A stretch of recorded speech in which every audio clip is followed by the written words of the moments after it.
Happy Friday! Welcome to Rabble Rants. We made it again through another week together. Joe, how you doing?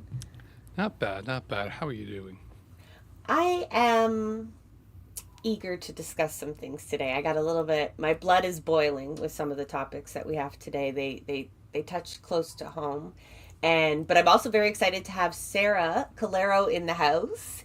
Hi, Uh, Sarah. Sarah, how Hi, are you doing? I'm doing okay, as good as I can be with the circumstances, everything that's going on, especially this week. Yeah, Sarah's referring a lot to the UN report on Canada's disability rights and MAiD expansion. And this is mostly why we called Sarah into the studio to talk about this. It was actually on the agenda for another Rabble Rants and somehow got left off. So that we will not make that mistake again. So we will unpack that as part of our headlines. We're also going to talk about Toronto's proposed bubble law. We talk a lot about direct action here on Blueprints of Disruption and Rabble Rants, and this will impact a lot of people.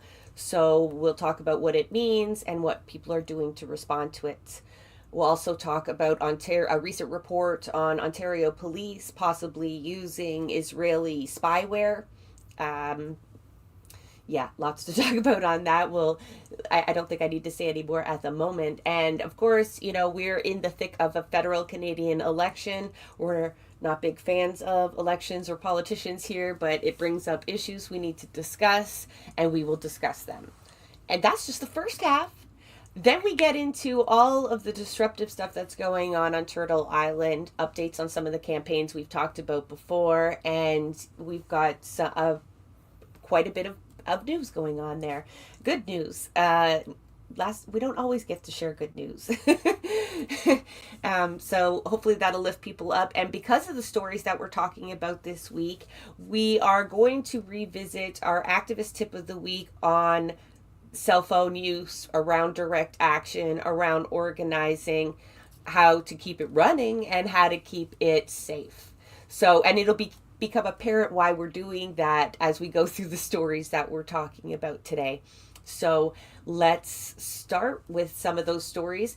Sarah, we're going to let you lead it off, but like I said, there's a UN ruling that really slams Canada. I mean, validates everything disability advocates like Sarah have been saying for quite some time. And, although validating what is it going to mean, and let's unpack what the UN was talking about. So Sarah, do you want to kind of comment and maybe take us through your reaction at that final bit of report that came out this week? Okay, sure.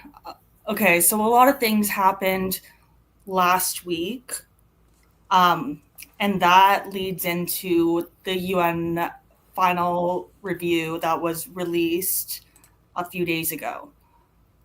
Every 4 years, Canada and many other countries, ooh, I need to plug my computer in. Canada and many other countries um, joined in the UNCRPD,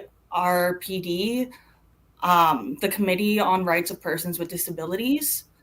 And every 4 years they go and they have a review. Canada says, oh, look what we've done. We've done this and that. And the UN goes, oh, okay, that's cool. And they make a review of it. This review was the first review since MAiD Track 2 became legal, and also since the Canada Disability Benefit had the regulations published. So both of those topics and many others were covered in this review. Now in Geneva, Canadian representatives went to explain the disabled side, and the government people went to explain the government side, and they weighed both options. Now, the government was saying, look what we've done. We know that there's some issues, but we've done the Canada Disability Benefit, which is coming out soon. We have a Minister of Disability Inclusion, like we care. Meanwhile, 2 days after they said that, Mark Carney came into office and he eliminated the role of Minister of Disability Inclusion. So that's gone. And they mentioned the Canada Disability Benefit. Literally 2 days before that, Kamal Khera, the Minister of Disability Inclusion, released the final regulations, which said that the Canada Disability Benefit is going to be up to $200 a month. And up to, I just want to like up to, because people up repeat to, that yeah, number up like to. it's like And that some. up to is based on household income and relationships, common law, anything. So the federal government is clawing back their own $200. Not only did they leave it open for the provinces to be able to claw back, but they are clawing back their own $200 benefit. And maximum $200 a month is not going to lift anyone in legislated destitution right now out of legislated destitution. It is going to leave us in legislated destitution, which is what the UN mentioned in the report, which I am so thankful for. When I read it the other day, just everything that we've been saying was validated. The Canada Disability Benefit, MAiD, legislative destitution, how they treat housing, how they treat us like just like a different level than any other person. And it's just unfair, and it's a violation of our rights. It's a violation of the articles in the UN CRPD, and that's what the UN called out. So all that stuff happened last week. This week, the UN came out and said, whoa. The Canada Disability Benefit is quote unquote woefully inadequate. You need to fix that. MAiD track two specifically, which, mind you, track 1 was not mentioned. Track 1 is just solely terminal illness. Track 2, which is what became legal in 2021, track 2 is people that are not near death but have a grievous and irremediable condition. Now, that just means that I'm disabled. I have a list of conditions, and so I qualify for that. I'm not near death, but I have grievous, which is subjective, grievous conditions, in my opinion, and they're permanent. They're not going away. They're getting worse over the years. So in that sense, I qualify. And because the government, both provincial and federal, is like, disabled people, we support them, we care about them, but literally forces us into legislative destitution, they're giving us the option of, here's legislative destitution, forced suffering, you're already suffering, you're already disabled, need supports that aren't there, but we're going to make it worse for you. Or MAiD, you can always use MAiD. We expanded it just for you. And that's what people mean when they say it's coercive. Like, yeah, even like, let's go beyond the fact that folks are actually being offered it, which is as coercive as you could be. It's just the nature of not having choices, like not like legislating it so it's impossible for people to live a good life. Exactly. And so they choose death, not because they want to die, but because you have, again, made it impossible to live a good life. Exactly. The quality of life is affected. They always talk about quality of death, but not about quality of life. And that's where the UN came in and said, this is what's happening, and it's affecting the quality of life.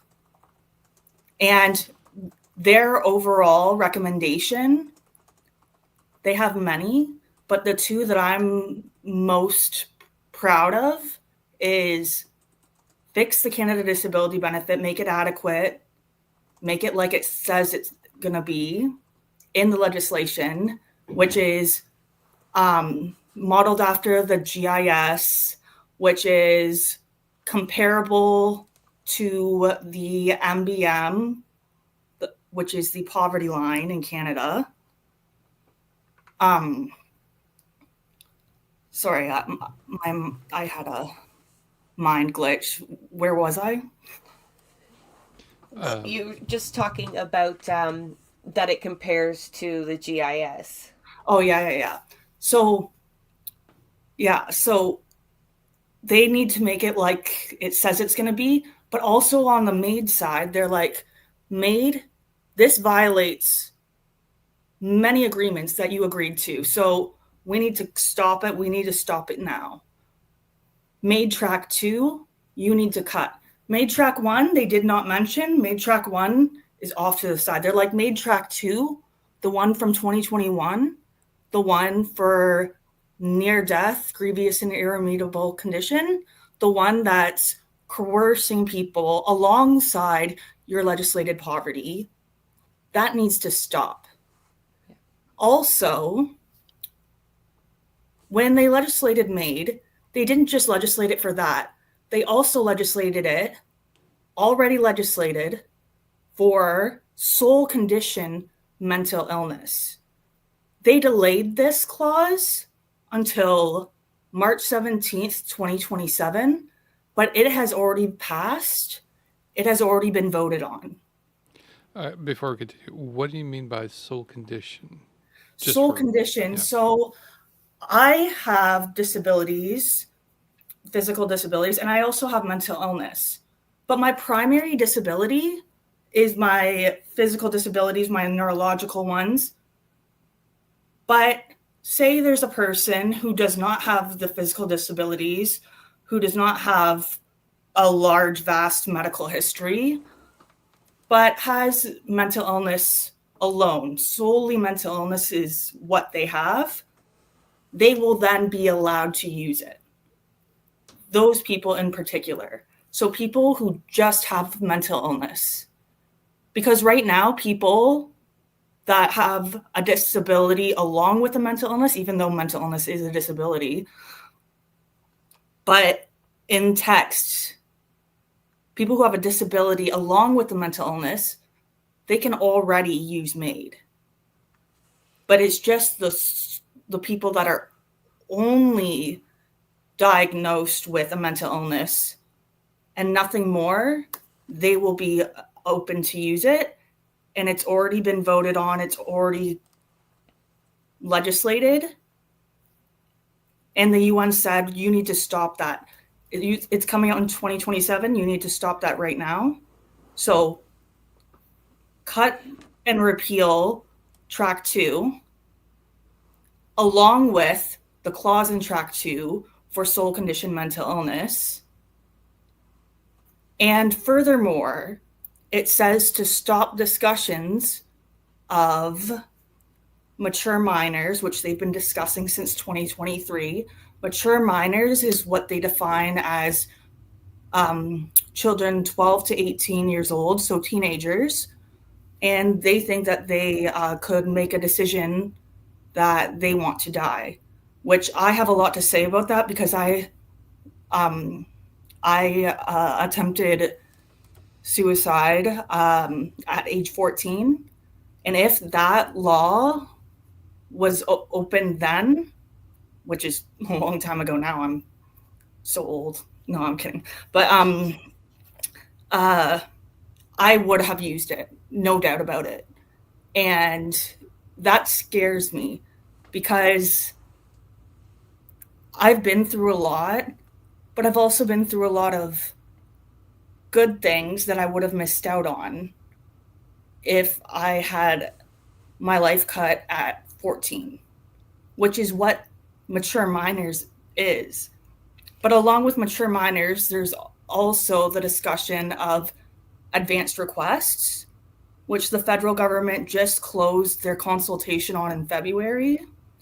And that is when people, because right now you can use MAiD if you say, I want to die, and you say, yes, I want to die, yes, I want to die, like, and you're saying that like with certainty, but there are some times when your disability, especially neurological, just digresses so much that you are unable to communicate, yes, I still want this.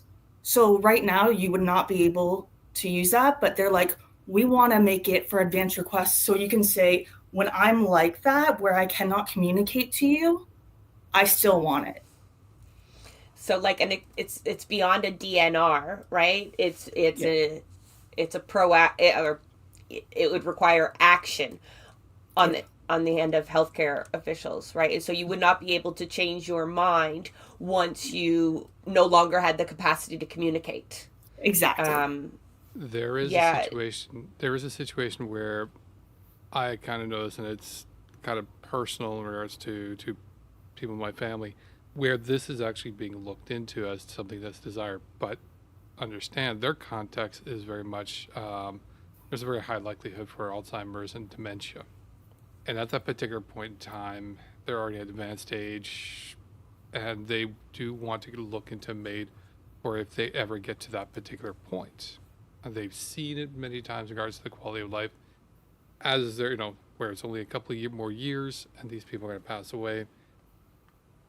And I think the spirit of the law is there in regards to what they're kind of looking into in regards to the dignity of end of life. Very much the same thing in regards to where the track one is in regards to terminal patients. But I guess my question here is obviously if these things could be used to abuse, where we're now no longer looking at terminal patients, now we're looking at people who are not terminal, and we're forcing them, especially with conditions like with unsustainable income and legislative poverty. This is now a new form of really, really cruel,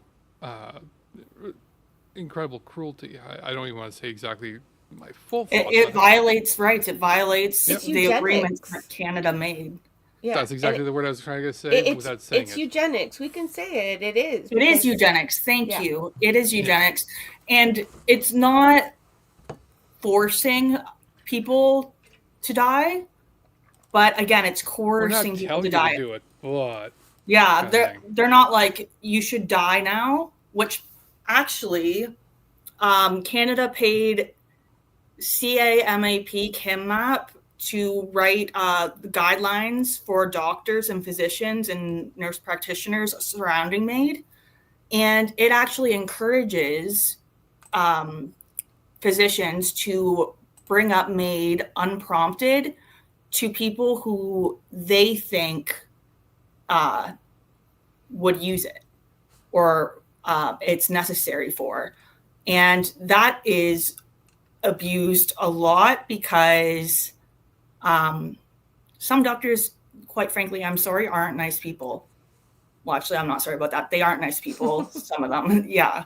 And they do abuse it. They don't like some patients and they discriminate against some patients. Black people get the worst healthcare because they face discrimination in healthcare all the time, and they don't get the same kind of healthcare anyone else who walks into the ER gets. Yeah. And it's like, I think a lot of opponents of what proponents for MAiD, people did advocate for this at one point, and I don't think anybody is saying, like, people should not have the right to choose medically assisted death. It is a position to say, like, you need to improve the living conditions of disabled people in Canada, not find a way around these rulings, right? So I guess like the hope is that disabled advocates will be able to use this ruling because they are recommendations. It's not really legally binding, but it's a huge mark, right? And coming at election time, I would love to see this get more air. I think, Sarah, you made the point before we actually went live that hardly anybody has been talking about this. Now, I didn't get the link. Usually maybe Joe can do it while we're talking. The Orchard, or maybe not. The Orchard did write a piece, and Jeremy Appel released it, I believe, like last night. He's the only one that's written anything. Like, I know it came out 2 days ago, but like, this is literally life or death. It's literally a ruling saying, look, you are breaking this rights. You are, sorry, Phoebe, stop. Sorry, my cat's just scratching up a storm there. What was I saying?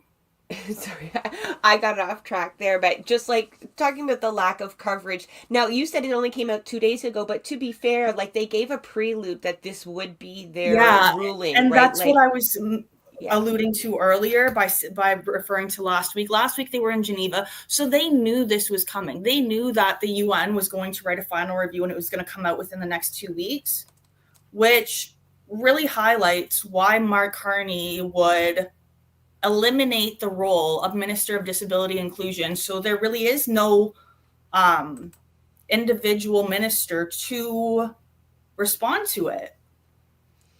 Yeah, they'll say it's rolled into another department as a responsibility. They do. They say it's rolled into the Minister of Jobs and Families. We don't even get a shout out, but they also cover climate change, seniors. They cover like at least 5 ministries for one person. And let me tell you, that's impossible for one person to run 5 ministries that are that important. It can't be done. That's a huge insult. And I want to unpack that just for quickly.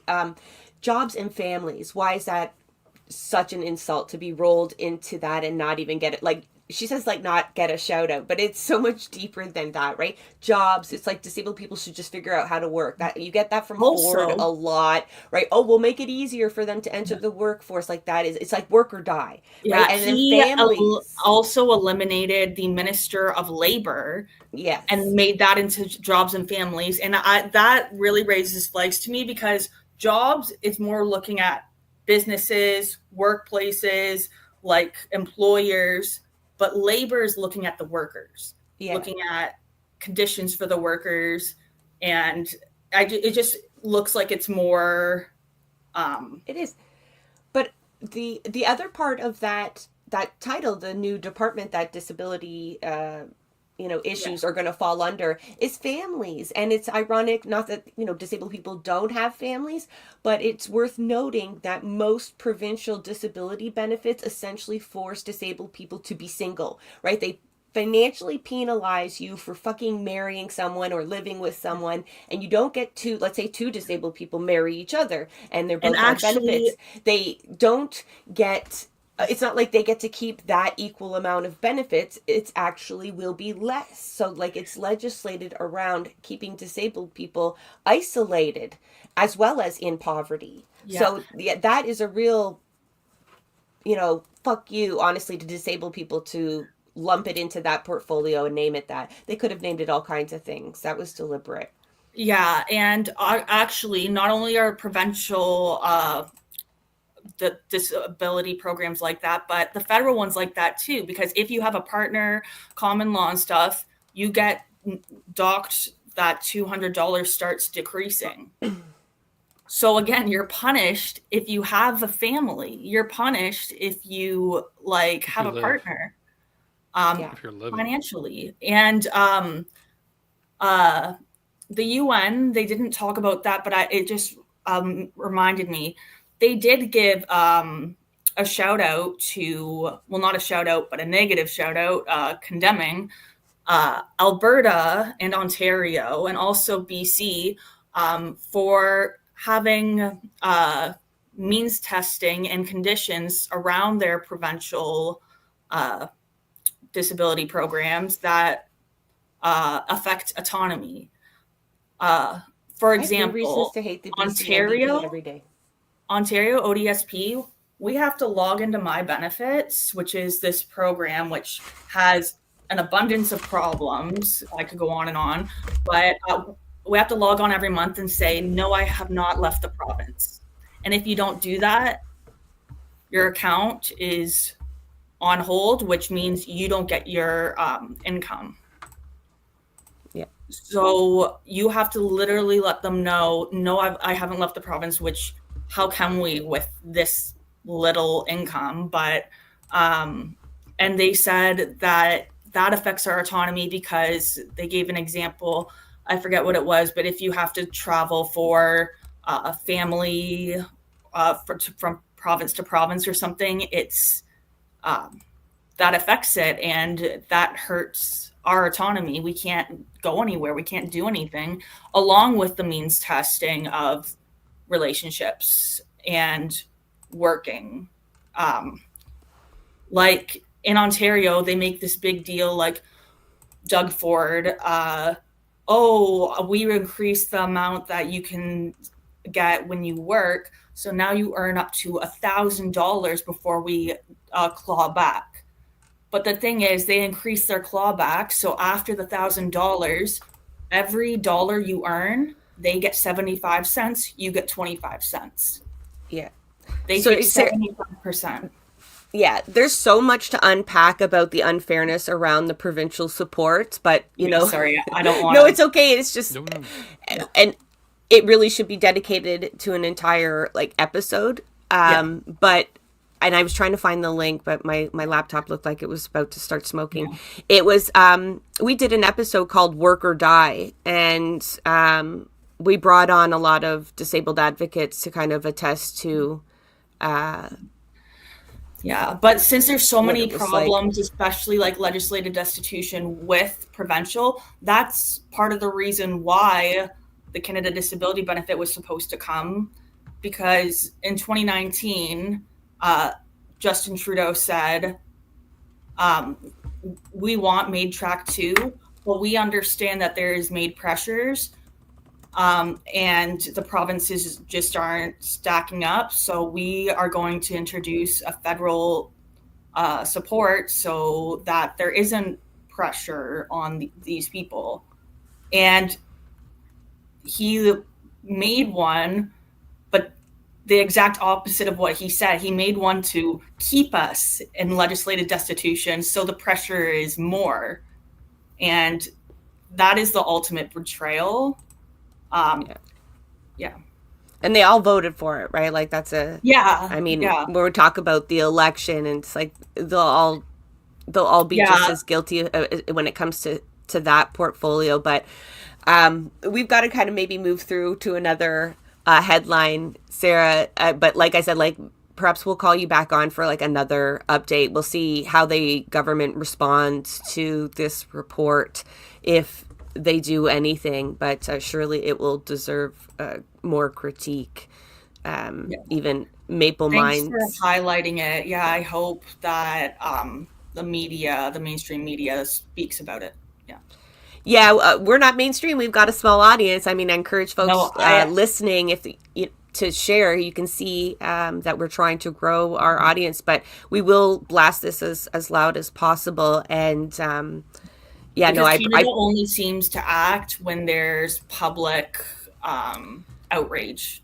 They don't do anything any other way, really. No, and we've talked about the inadequacies of folks picking up disability causes, that maybe fall outside of their scope. But I mean, organized labor, I'm kind of looking at you there on that one specifically, but they're not the only one. It quite often gets left behind. But let's there's a little bit more to get mad at as we do the headlines here, but don't worry, remember, stay for the second half where we do talk about how people are fighting back and most of the time winning. So hopefully this pushes a little bit of movement there. The provinces don't get off the hook either, right? We're going to move to, it is a local issue for Toronto, but as we talk about it, I'll remind you, they're not the only city that is looking at or has passed what we're calling a bubble law. I can't remember what they're actually calling it. It's really mealy. It's about demonstrations near vulnerable institutions. A vulnerable institution, that's rich. Talking about vulnerable people, but we're making laws to protect vulnerable institutions. What do they mean by that? They're talking about daycare centers and churches and community centers and any kind of cultural center and places of worship. I said churches. I should have expanded on that, because really what this is aimed at is silencing the Palestinian Solidarity Movement. And it'll be used to curtail all sorts of demonstrations. Ironic enough, if you look at a map of Toronto and the exclusion zones that have been suggested, it is just a series of overlapping circles that essentially cover the entire city. And just this week, I don't know who was actually behind it, but Olivia Chow was all too eager to promote it and attend and give it as much clout as she could. A demonstration, like an elbows up kind of themed demonstration that actually would not be allowed under the proposed legislation because there is a daycare center at City Hall in proximity there. So, James Pasternak is a counselor that has really spearheaded this, and he's also been one that's very vocal in calling the Palestinian Solidarity Movement by all sorts of awful names and shaping a narrative that they're like hate-filled and that they target Jewish neighborhoods and Jewish-owned businesses like Indigo. We'll talk about that later. And this is what they're responding with. I mean, Vaughan was one of the early cities in Ontario to adopt this, and they did that because we were showing up outside of synagogues to demonstrate, but not because we are targeting a place of worship, but because they were having a sale of Palestinian land in the synagogue. Like a real estate company teamed up with the cultural or, whatever group behind it. And they were using those facilities, and they were using those facilities likely because they were hedging that we wouldn't dare, surround it and try to shut it down. But, it's all hands on deck, and there's really nothing off the table at this point. It's a genocide. So they are finding ways to shut it down with the laws. I mean, the truth is Toronto police already, at least Toronto police, maybe Joe, you can attest to Ottawa or whatnot, but they already have really created bubble zones where they consider it like no nonsense. They will show up in numbers and push you out of there physically, probably arrest you or at least detain you, move you, and get you out of there. We had an episode where folks from the Eglinton Lawrence area in Toronto had been surrounded by like 50 cops. People were injured. I don't know if there was any arrests or charges, but folks did have to go to the hospital, moving them off an overpass because it was a Jewish neighborhood. They had just declared arbitrarily this area, and that was ever before the bubble law was just a mere whisper. And Ottawa, they've never really had too much. They haven't really done too much bubble zoning. They've been, not to say they're not doing other stuff. I feel kind of Toronto and Ottawa are each kind of doing their own thing, and then they're sending notes back and forth. They're more like, well, this worked and this didn't work and this worked. Let's try this, and then they'll try to learn from each other. I think after the Freedom Convoy, they do something of that nature, but no, they don't seem to care when it's right-wing stuff, but when it's left-wing, then they bring out the... It's no, I have a very different opinion now in regards to, they don't care between right-wing and left-wing. They never have. They never will. They just, and in fact, I can point to quite a few times where they're actually using stuff from the convoy in regards to Palestine, in regards to release conditions, in regards to legal precedents. Like police don't care. They just see protests as just a hassle that they want to get rid of. Particularly in regards to Palestinian protests in Ottawa, they find it to be a hassle every week. They have to go deal with it. And I'm like, honestly, guys, you're in Ottawa. You're going to have protests here every week. You're in the nation's capital. If you're not prepared for that, that's not a good thing. Their greatest response so far has been, we should get horses. And we're getting horses. Wow. Yeah. Yeah. So, and I guess like they probably have a lot of leeway around Parliament Hill as well, kind of. It's a weird thing when it comes to Parliament Hill. Ottawa's got kind of a weird thing because we have so many jurisdictions of police. We've got the Ottawa Police that has access to majority of the city, but not everywhere. We have the RCMP that patrols the NCC land because it's not Ottawa Police. We've got OPP, which will take care of the highway, but that's the same thing in Toronto and everywhere else.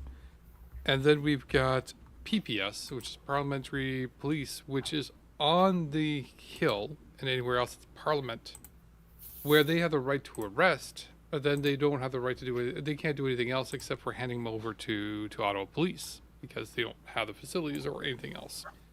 So it gets really, really weird, and there's been long, I think decades worth of discussions in regards for them to amalgamate all that to a single police force that could better address it all. But it gets all complicated for them, so. I want to go back to the bubble law a little bit. It's just proposed at this stage, but I mean, it passed quite strongly to craft it. You know, it got to go, it's proposed, and then there's a proposal to discuss it more and actually shape it up. And then, of course, it will go to a vote in late May, it looks like. So up until May 1st, Toronto residents, I don't know if it's limited to Toronto residents.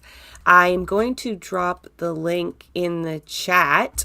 They have an online consultation process. You can also submit written. I'm not sure if they're going to take any more delegations.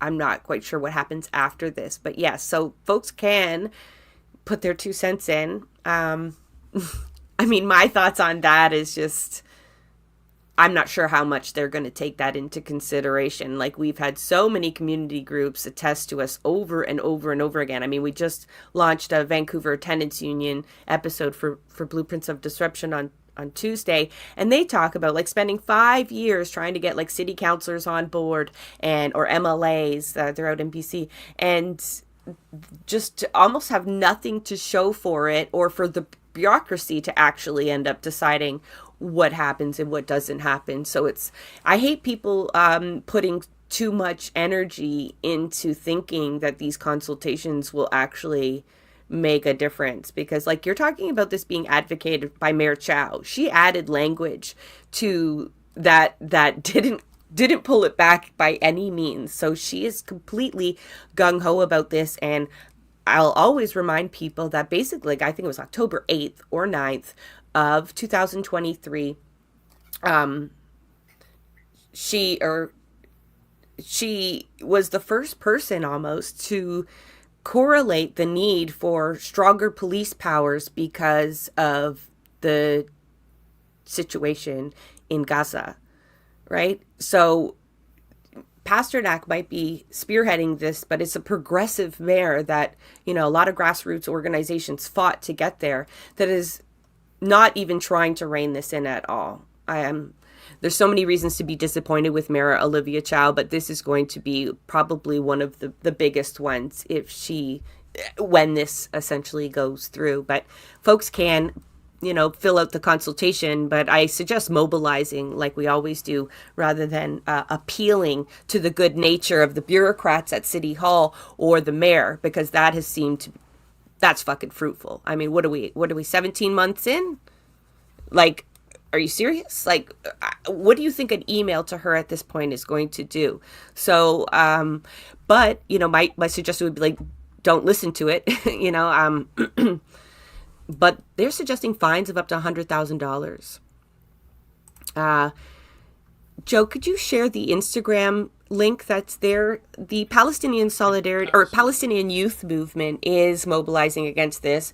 I haven't seen much from Progress Toronto. If someone wants to prove me wrong and drop something in the chat, that these people, you know, basically ran a whole campaign for Olivia Chow. They're all about being able to, you know, push back against government, and I'm not sure if they're taking this as a priority, but you know, we know who it's really targeted at the moment, and that's the Palestinian movement. So folks, you know, they're making it easy for folks to plug in, know what's going on, but you see in the language in that post there that you know, they refuse to accept this, and I think we all should. But I mentioned other people have done it. Vaughan has done it. I'm looking at my notes. You know, Montreal has a lot of zones that they have already within their city. That's in response to the attacks on synagogues that happened there. So like, there is precedent, and like the history of bubble zones or protected areas where you cannot demonstrate actually comes from the history of protecting abortion clinics in Canada. So that was just brought up to us right here. in the chat. Yeah, it Yeah. was right. Okay. Yeah. Good. And Oh, thank. It's so small on my screen. Thank you, no Carmen. problem. And I want to go into this a little bit too because this reminds me of Billboard Chris, and the reason why is for those who know Chris Eccleston, Billboard Chris, renowned transphobe who goes around and protests in neighborhoods because he's trying to save the children from gender affirming care. So one of the things he tends to do, and I've been to the counter protest one here in Ottawa, which was June 9, 2023, and a second one which was in Toronto in September 22nd, I believe, 2023, where it was, and in both these instances they were around schools, like really, really close to schools.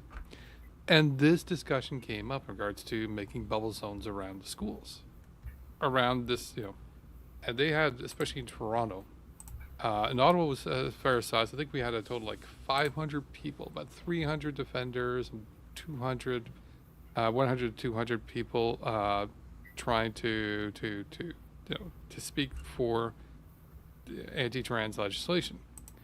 And it's without going into the detail, because I'm kind of tempted to go on like, why the hell were we even at the schools for this when we should have been at Parliament? There is, and again, I'm trying not to go on a tangent here, but it still came into question. People kept on bringing like, well, maybe we should put bubble zones around schools, and this is when we first had this big debate and discussion in regards to, well, we do this, then it starts to open it up to other things, right? In regards to Slippery slopes. It's a slippery slope. Like the Emergencies Act during the convoy. Yeah. We were we put it in for the abortion clinics.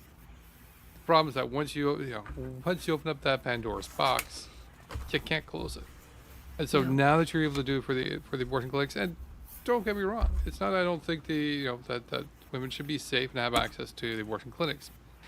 It's the fact that you've now, because of this particular ideology, you've done this, that you now open up that particular legal framework to use it on other things that you may or may not agree with, in regards to, especially here, where we're they're protecting the churches from protests, even though these churches are being turned into places of business to sell illegal land.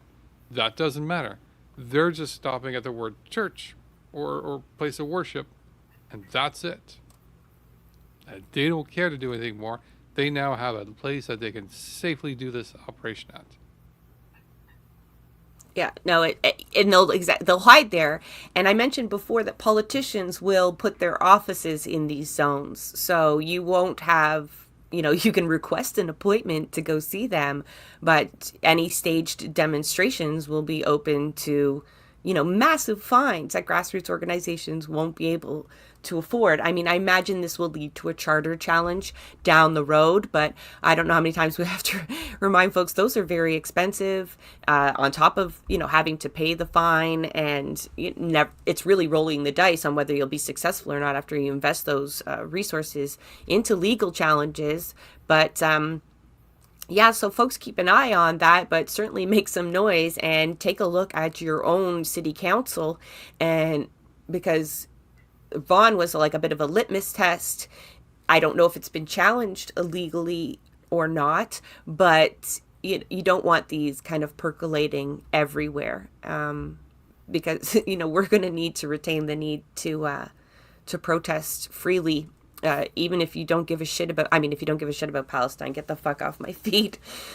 But we all have movements, and we're all going to have to resist. And there's like so many examples of where we call for retribution, or the cops like to come and crack down on our opponents. And it's like, you're asking for it. Cause like, I agree with Joe. Like, they don't give a shit what your politics are. If you try to challenge power from either angle, you're fair game. Right. So, it's, if you don't even feel like it's targeted at you right now, it sure will be. And the right and left politics is the distraction for the class system to keep us distracted. Yeah, for sure.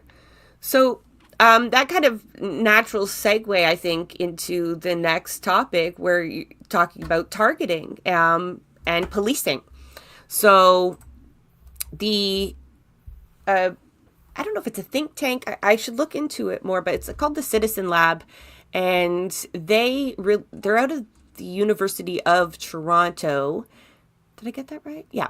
And Joe, if you could share like their report, they've got a slick website there where they released their report. They were looking into the use of spyware.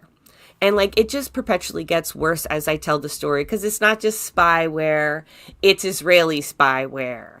And it's not just Israeli spyware. That company, Paragon, was actually then bought by a U.S. company that's run by former spooks, like former CIA operatives and, people high up in the military. So, it's just an extension of the U.S. military, essentially. And not only is it spyware created by Israel, owned by the U.S. military, but it's like commercial grade spyware that they'll just fucking sell to anybody. And these folks that released the report, they were able to find that it has been deployed in all kinds of countries, including Canada. And they traced one of the IPs back to OPP headquarters. So that's the Ontario Provincial Police. And that implies that they have deployed it. And we're not getting any denials. In fact, we're getting officials from the company and trying to tell us that this is actually perfectly legal. And that is kind of true, because there are no federal laws on spyware use like this. So it's possible that all police forces are using it. And one of the dangers of not knowing if it's legal or illegal, I mean, that's actually kind of a side note. The point is they're just completely normalizing its use without any kind of public debate. We don't know what's happening, so we can't even, that kind of we don't know what you don't know. So we can't object to its use or figure out the extent of its use or the actual legality, because they don't even tell us that they're fucking using it. And of course they don't want us to tell us that they're using it, because the whole idea of it is that it infiltrates smartphones in a way that is undetectable. So the program's called Graphite. If y'all want to purchase this commercial grade spyware, I imagine I don't know what the price tag is. You can't really find a website for this company. It's just like a smoke show, really. And it's what can it do? Oh, I should have. Is that in the article?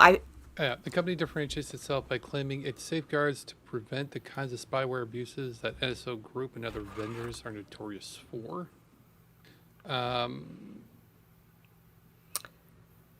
So it can actually infiltrate your phone and hack your data and interrupt your networks, and you would never know. So you would never so you could never legally challenge it. However, one has to assume that not obtained by a warrant, it wouldn't be permissible, but that's not necessarily always the goal. The goal is to monitor, surveil, sometimes harass journalists, activists, whether they can get legally something that would stick for charges or be admissible in court is not their priority. And we know this because we see activists all the time charged with bullshit just to drag them through the courts. They know they're never going to be convicted, and they just want to make their lives miserable. So that is an approach by police. So remember, kids, the process of the punishment, not the punishment itself. Yeah, and, I told you at the end of the show, we're going to have some tips on how to keep your cell phone safe from police, especially when you're at direct actions. This isn't necessarily to scare you, but we need to know the tools of our enemies just as much as we know how our own tools work. So, no surprise, reading one of the articles on this, I can't remember who to give credit to, though. I didn't put in my notes. My notes are shit this week. But big surprise, ICE has a $2 million contract with these folks. So What? yeah, could you believe it? What? I know. No. Dirty tactics by ICE. I mean, we've unpacked Trump so much. We actually took a break, I think, from talking about U.S. politics today. But I mean, watching ICE agents pick up students on the street, they knew exactly where she was, and it's entirely based on the writings that she's done. And so, yeah, it's you can already see how these things are being used. And I saw a note on Twitter, and it's just like another one of those examples where folks are like, can't we use facial recognition to track this person down? It was like some Zio at a demonstration that had acted like a Zio, and they wanted to use facial recognition to track them down. And it's just like, stop it. Yeah. Make a TikTok, send it to one of those people that, you know, send their minions out to figure out who's what where. Like, the internet can tell you who they are. Please don't be advocating for police to use their spyware to locate folks who are harassing you at a fucking demonstration. Like, could you only imagine if that was suggested to us? You know, like, they're using facial recognition to track activists, and you'd be horrified. So anytime we get mad, we want to stop our enemies, but not like this, right? Not like this. Mm-hmm. And so, you know what? I don't even know anybody that is actually mobilizing all that much. I did have a link there, though, for, I'm not sure if anybody's picked up on this or who you would advocate to stop something like this. They've not really acknowledged they're even using it. So I hate sharing a headline like that and not being able to plug somebody in. But that's where we're at with that one. So that brings us to Canadian elections. I mean, Sarah, did you have anything you wanted to say about all these police tactics or spying? I just want to go back to earlier. I am full, all cops are bastards. I know there's not a left and right. I was just saying, like, during, like, the Freedom Convoy, they were taking pictures, whereas the Palestinian ones, they are not nice at all. So, but that, I know it's top versus bottom, and I know all that. So, yeah, I just want to be very clear. I understand that. But, just about... just the fact that they are buying technology from Israel, they are funding Israel, giving Israel money to then use in their war. So they are complicit with, their war, but it's the genocide. But you know what I mean? Like, yeah, they get more no one should be buying anything from Israel. No nation, no police, no nothing. So the fact that they are doing business with them is very, very concerning, on top of the spy stuff and our safety. Yeah. Yeah, no, and I think if Ashley were here, she'd be dying to tell us and remind us that Israeli police help train Toronto police and other Canadian police forces. Oh, yeah. So the relationship is all too real there. So this really shouldn't surprise any of our listeners, considering we've talked about the issues within the Ontario Attorney General's office and the hate crimes working group that specifically targets protests related to the Middle East. That is their mandate, or part of their mandate. So this is why they're getting all these great tools, because as the movement grows and becomes relentless, they have to come up with different ways to try to stop it. And none of it'll work. So, but they will spend billions of our tax dollars trying. And then that leads to the discussions that we're talking about at the top of the show, where we have folks in legislated poverty. Meanwhile, we have police budgets just growing and growing and growing. Yeah. So, side note, Toronto City Council, breaking news, yesterday or this morning, voted to increase their salaries by 24%. So I just let that ruminate with everybody. There's hundreds of homeless people in Toronto alone, and instead of helping them get a housing or funding them or doing literally anything to help, they're enriching themselves. And that's just disgusting to me. Sorry, I'm just replying to the chat there. I can see them talking about, like, what do I do with my cell phone then? And how do I document a protest I'm if I waiting can't till pull up the my cell end phone? so you can tell me what to do, because we definitely will. I mean, Kim's already in there. Kim, you're spoiler alert, right? You got to make them wait for it. But she's being very helpful in the chat, Kim Bradshaw there. So thank you, Kim. But you're stealing my thunder a little bit, girl. Okay, so, but, now it's time to rant about the Canadian election a little bit. Folks, again, keep rolling with their comments. I love highlighting them, even if we don't get a chance to really unpack them. Folks can read them as well and know that they're not alone. But we're about underway. the election. Yeah, go on, Sarah. To disability. They haven't mentioned disability. They haven't mentioned MAiD. They haven't mentioned Canada Disability Benefit. They haven't been asked about the UN condemning all of that. And considering that MAiD was a liberal piece of legislation, and also the Canada Disability Benefit was promised and it was a piece of liberal legislation, they are both liberal legislation. They're both led by the Liberals, but yet nobody wants to talk about them. Nobody wants to ask questions. And during a federal election, I think that's extremely problematic, especially since the UN is literally calling them out on a global level.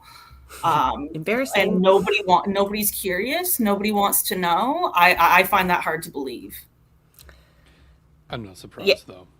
And the reason is for some reason everybody's focused on just the one issue. We've turned ourselves into a one issue, which is just, it's all about the US and Trump right now. And I did notice though, on the day that the UN's final regulations came out, Singh did mention the Canada Disability Benefit, but he said, what we're going to do, okay guys, I know it's bad. So what I'm going to do is double it. So instead of it up to $200 a month, we'll get up to $400 a month. Oh, thanks, NDP. You really saved us. No, that's still going to leave us in legislative destitution. That still violates the articles of the UN CRPD, which they are calling out. And it's just ironic that they happened on the same day. Yeah. Like, NDP offered like shit on a stick, and literally as the UN is saying, no, you need to do this adequately, like snap out of it. And it's just like mind-boggling to me. It is.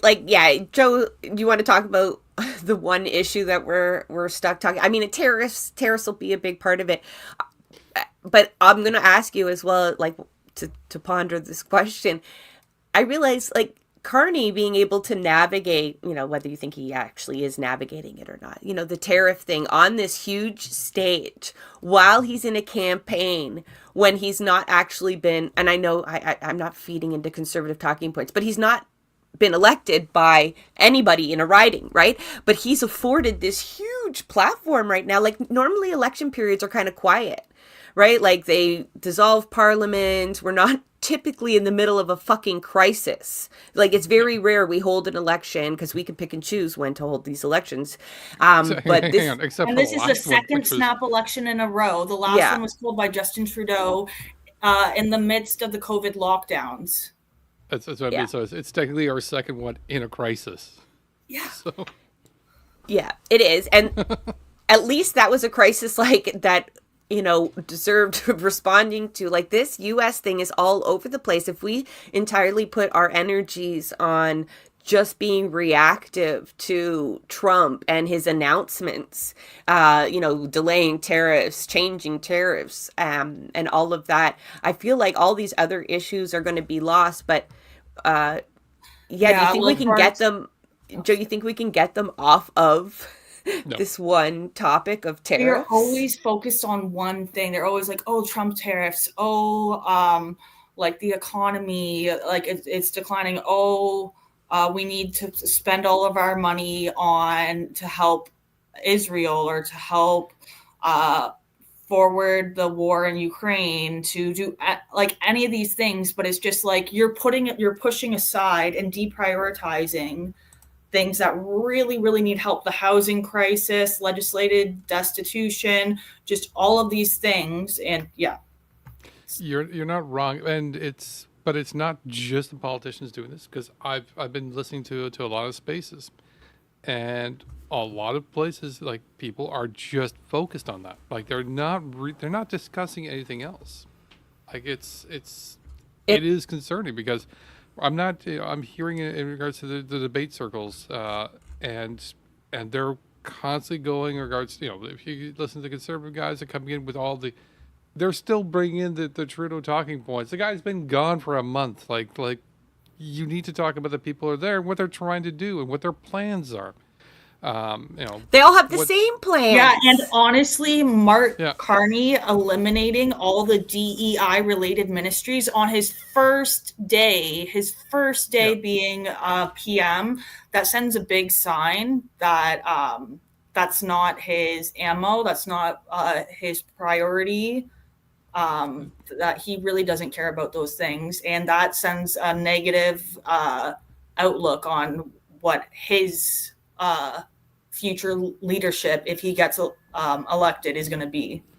I'm not playing devil advocate. I totally agree that's a very terrible sign. And if it was just because, I think it might have been just a temporary thing, because he knew when he made cabinet, this cabinet's going to be not longer than 3 weeks. Then they're going to be jumping into election. He may have wanted to do a quick one. He should have messaged that going, listen, this is my 3-week cabinet, and then I'm going to have a bigger one when you guys vote me in. If he said that, that would have been something. He didn't have to change anything, though. He didn't have to change anything. And he promoted the disability minister. He cut that role and promoted her to health minister, which is very scary in my opinion, because if she butchered the Canada Disability Benefit under her watch and allowing that and responsible for healthcare, what the hell is she going to do to healthcare then? Oh yeah, you don't want to know. But I yelled out there. They're all talking about the same thing. So Jagmeet just solidified it. I'm sorry, I don't have the Block's platform or the Greens, but I'm talking about the three parties, the Liberals, the Cons, and the NDP. Well, the Bloc would hate if I said that, though, because NDP is actually fourth party status. I like to remind them of that once in a while. Personal vendetta now. But they are all agreed on the middle class tax cuts. Fuck you, NDP. Fuck you.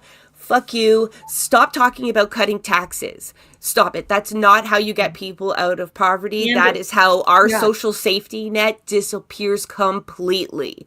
And it's that messaging that there's that messaging that there even is a middle class, right? It's like that focus on these are the most important people. This is where everybody wants to get. Meanwhile, there's like a massive housing crisis that's leaving people homeless. Like, there is a huge amount of people that are living below the poverty line, and it's like not inspiring anybody. So Maple Mines' comment, they're highlighted there.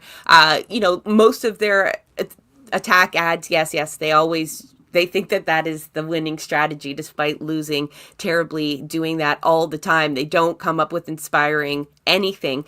And even in a time where the most important thing for them to do is distinguish themselves from fucking liberals, like an alternative to the liberals, not just another way to stop the conservatives. You actually want to be an alternative for people who don't want to fucking hold their nose anymore. They want to vote for something inspiring.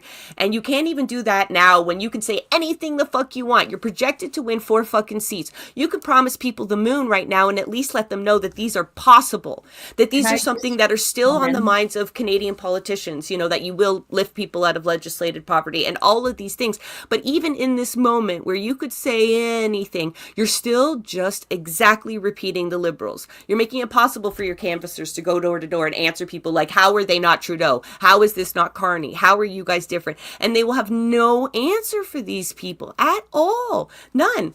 So, I thought we would maybe name some notable candidates, but I'm second guessing that. I'm really upset with all of their platforms at the moment. I think Sarah's got a point. Yeah, I used to be an an NDP like stan. Like I represented, like I was like fiercely for them and stuff. I voted for them last election because they said disabled people need a guaranteed livable basic income of minimum $2,200. And there's even a clip of him saying that in the 2021 election.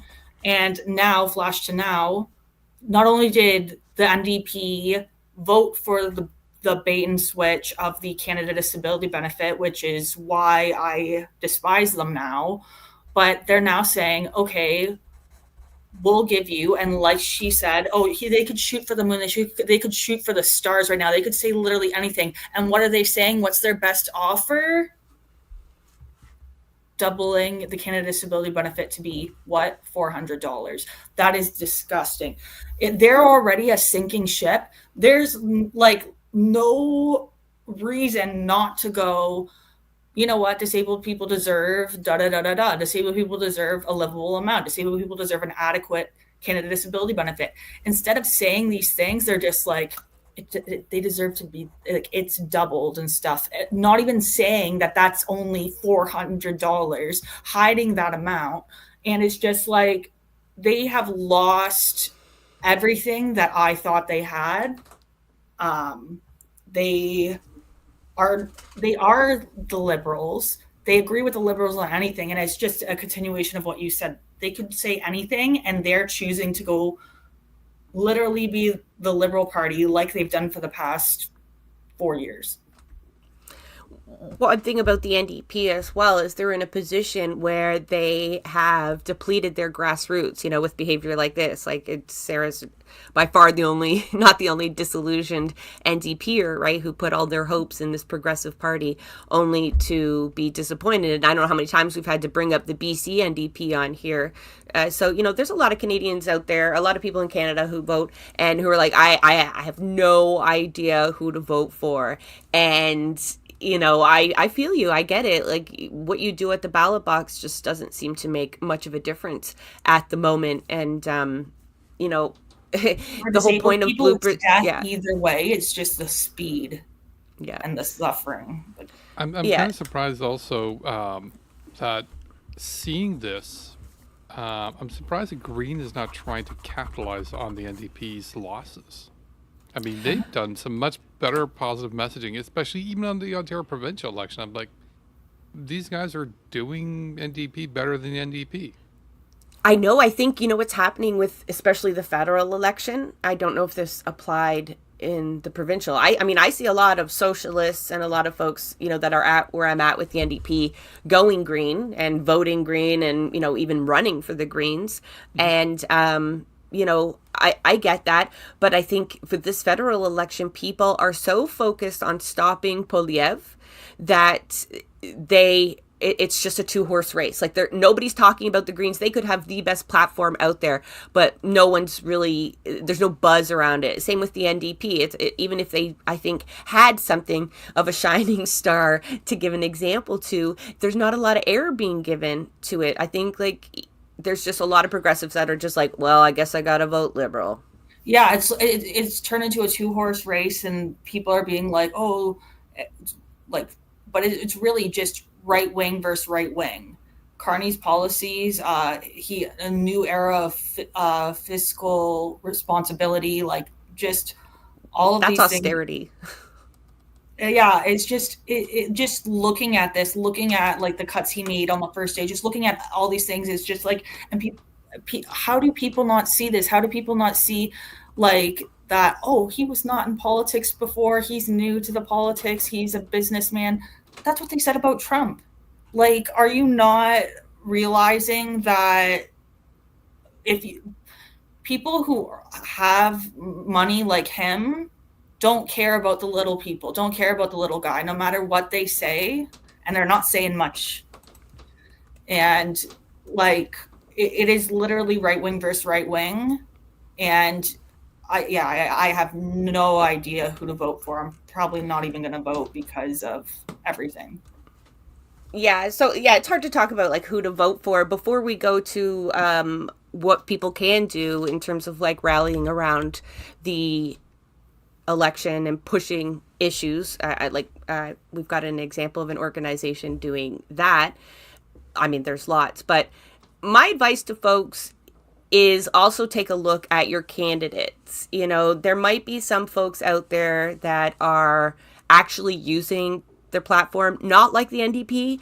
And if there's candidates watching, folks, use this time to talk about the issues that are important to you in your community.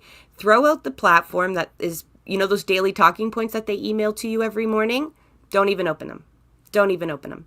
You talk from your heart. You get up on that stage in those debates and you talk about what we actually need. You talk about socialism if you're a socialist. There's nothing they can do to you right now. Okay, chances are you're not going to win your seat, but you have a platform that other people don't have right now. And if there is somebody out there using the election in this way, I mean, I encourage you to get involved with their campaigns. We have a couple previous guests that are running right now. You know, Chris Markovich is running for the Greens out in BC, and Desiree Bissonnette is running in Lakefield. We've got a comrade that will be on the show in the next couple of weeks. Michael Spears is running for the Communist Party in Barrie. And I'm sure there's folks out there that can give me other examples of like good people with good intentions that maybe have a campaign that you can work on. But otherwise, you can push the issues that are important to you, right? Try to shape the campaign so that we're not just talking about Trump all the time. And, you know, one of those ways you can do that is to promote the Palestinian platform. So you can encourage your local candidates to sign on to that. Joe, can you share that link? Absolutely. Hopefully it's the candidates page that I've given you there. They haven't updated it yet. I mean, folks are constantly having to, you know, sign on to these certain ideals, the Palestinian platform. It's there for you to read, but it's a campaign to, you know, get pledges from candidates that they will support this platform, that they will bring this up on the campaign trail. And, you know, it's just a way to generate discussion as well and encourage people to do the right thing. So, yeah, if you scroll down as well, you can see candidates. You can see if there's candidates that have signed on. Again, don't use this as the be-all, end-all of who has signed on to it. I reached out to a friend that I did not see on there to make sure that they would sign it, and they just hadn't been updated. So, I mean, it's actually quite promising how many people have signed on to the Palestinian platform, mostly from the NDP, but there are quite a few liberals that they've listed and Green Party members. Obviously, nobody from the Conservatives or Bernier's party, was that the People's Party? Shocker. Or the Bloc have supported this. There's our friend Chris there in the middle of the Greens. Yeah.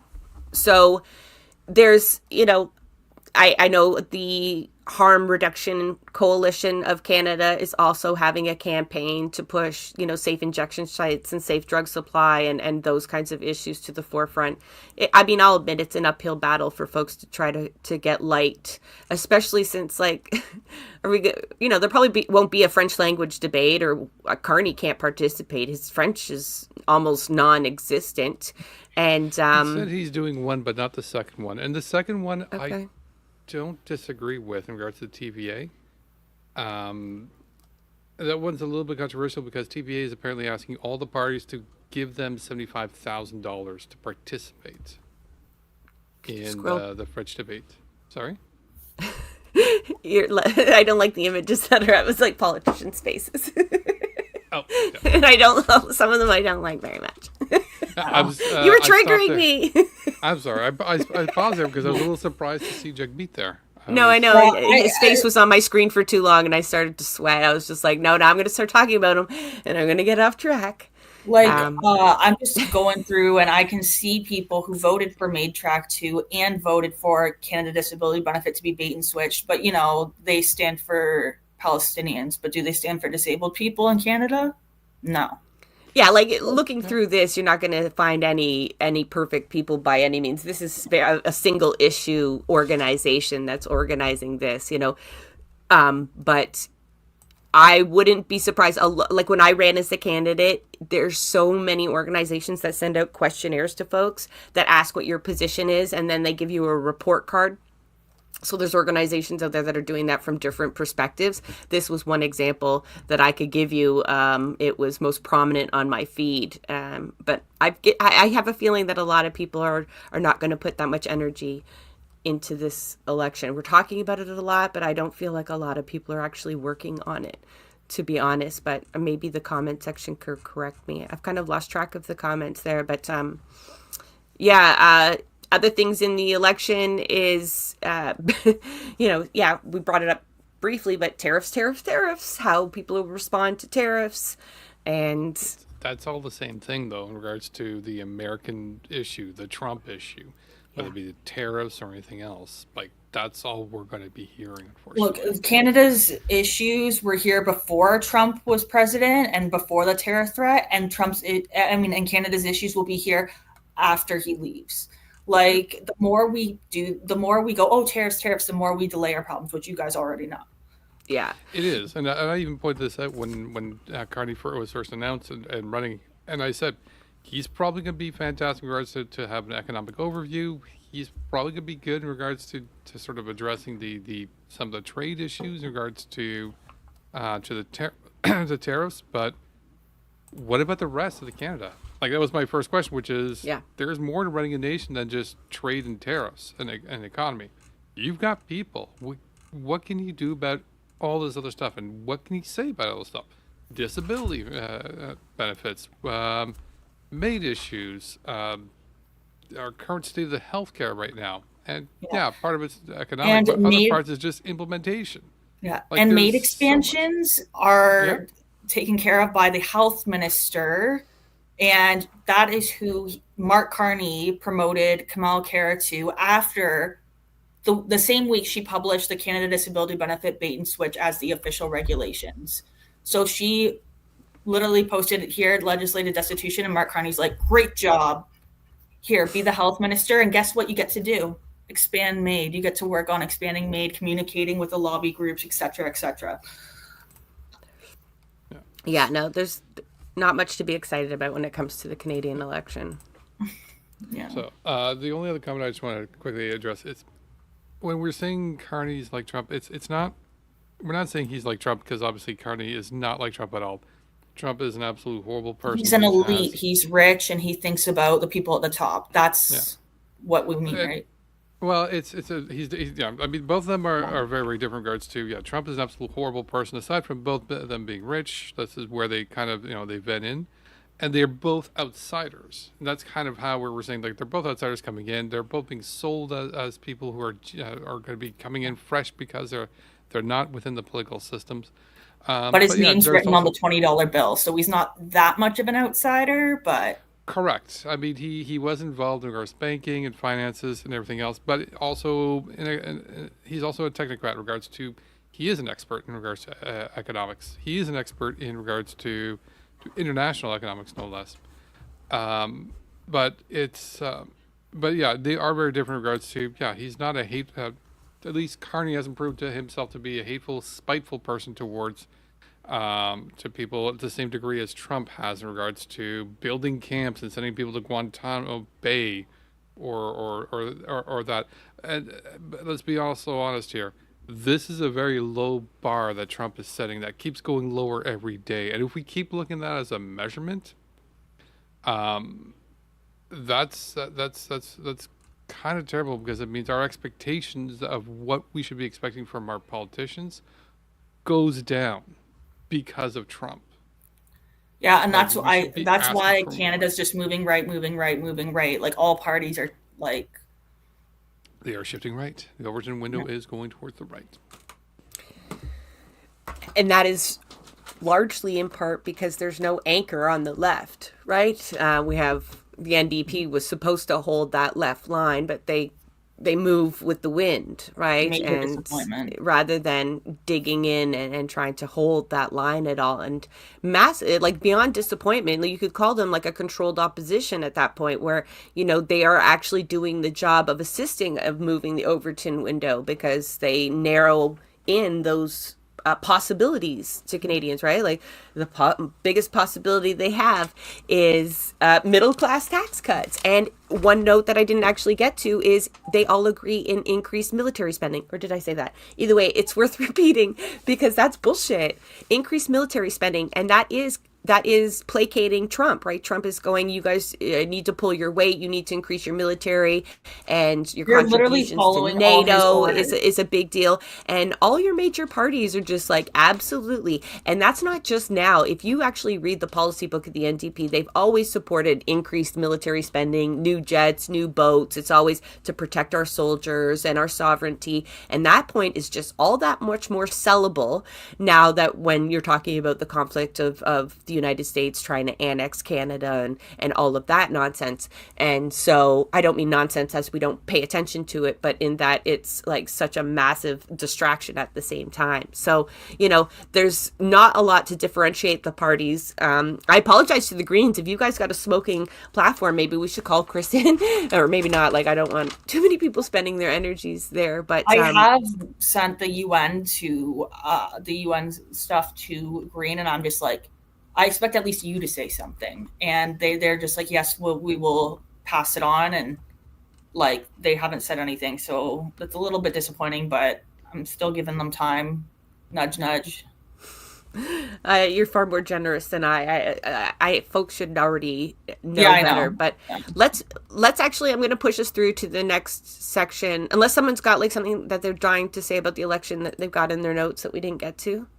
Yes, I want to talk quickly about this thing. You made me look. I did. I tweeted that and I said, no room for journalists? Yeah. He's got no room for journalists, and he's got this thing.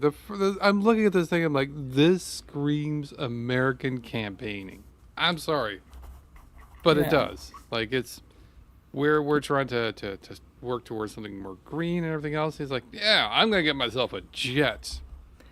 This comes days after he's chirping at Carney to pay back money for flying over to Europe. Yeah, I know these are donation money. Like, this is not like the public purse or whatever, but it's like working class folks' donations because they've suckered a lot of people into paying for their campaigns. But I counted the windows. Me and my family were like looking at this. There's like 33 rows, 33 windows on that fucking plane. Like, someone knows planes, they know exactly what it is and what it seats. But that is freaking huge. And you can see about 30 odd people maybe waiting for that plane. And like the jokes that came in under that tweet were just like, oh, it's got to fit the size of his ego, or it has to fly around convidiots. Anyway, I'm not sure what it is, to the rallies, because, it has to look like they're packing the place wherever they go. So, because we know there's no journalists on board. I mean, that quip was based on something. He is not flying with journalists. We mentioned this last week. So, who is on the plane? Why are you flying that giant thing around? Good Lord. But you know what? We haven't seen the size of... I don't know the size of Carney's plane or Jagmeet's plane or anybody else's either. So they're just dying for folks not to get a photograph of it, I imagine, because I imagine the carbon footprint of these elections is huge. I would be disappointed if with the other ones to get a jet. I mean, Carney might be one that gets a jet. I'd be a little surprised, but I kind of just shake my head. I would be more surprised. I'd definitely be surprised if Elizabeth May got one. I'd be in shock. I'm like, what the hell? I'd be a little surprised if Jagmeet also got one too. But I feel like they've had one. I'll get back to you next week on. We're going to compare planes next week. If Elizabeth May got one, I'm very disappointed. That's all I'm going to say. It just brought up when I was talking about donations. I saw something the other day, and it actually came from a disability advocate. And I know they meant well, but I had to chime in on it. And it was encouraging folks to donate to a Liberal candidate because they were going up against Polyev. I would love for any of the leaders to not get their seat. All of them. I would love for all of them to be denied their seat. That would send such a great message to my writing neighbors, two of the political leaders right now. Oh, that's so exciting. Carney those are great. And Polyev. All right, so they were encouraging people to My vote for the MP liberal. is- Hold on, let me finish the story. I wanted to donate to the liberal candidate in that riding, and I was just like, people need to know, both the conservatives and the liberals. I can almost say in every single riding, have the max amount available to max their campaigns out. Like, there is a spending limit during the campaign period, and I can promise you the bank accounts of the local ridings of those two parties likely have enough in their bank accounts to run the campaign that they need to. You are simply filling their pockets for the next one and the next one and whatnot. So please keep your money. If you do have money to donate to mutual aid. Yeah, that's a great Disabled suggestion. people post on their social medias their mutual aid links or links to their Amazon wish lists. Like, people do not have enough money to get through month to month. And if you're going to donate to anybody, donate to them, please.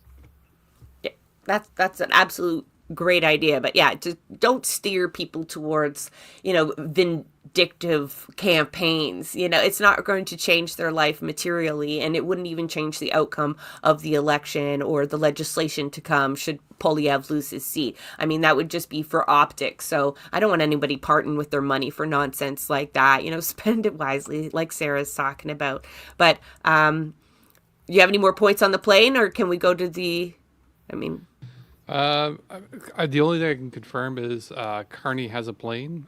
They just don't have a liberal wrap around it. They didn't have enough time to get that done. So.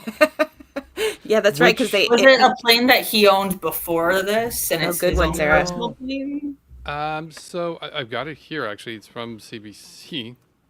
Surprisingly, but it was. Here we go. Yeah, they don't have the wrap on it, but they were able to launch it right away. It looks like it's probably a chartered plane, is more than likely what they've got. They're all charters. Yeah. Like they don't buy the plane. Yeah, they're going to be chartered planes. They're going to be renting it from whatever place for about a month or two. They're going to get a vinyl wrap on it. It's usually done by the companies or with them. They'll throw it on, they'll keep it there, and then they'll toss it off after. I don't know if he's going to have a wrap later on, but I can confirm he's got one. Not now, he won't. Yeah. You're like, that's not my plane. Yeah. I don't have a plane. I have a bus. Right, we're on the train. Elizabeth May, she used a train one year. I mean, that's fucking expensive. There's comments here I've seen in a couple articles saying that Jugmeat couldn't afford a plane. So with the camp, I wonder where their donations went. Yeah, they brag about raising donations, but yeah, I feel that their grassroots is probably depleted as of now. But for good reason. Yeah, for very good reason. Yeah. All right.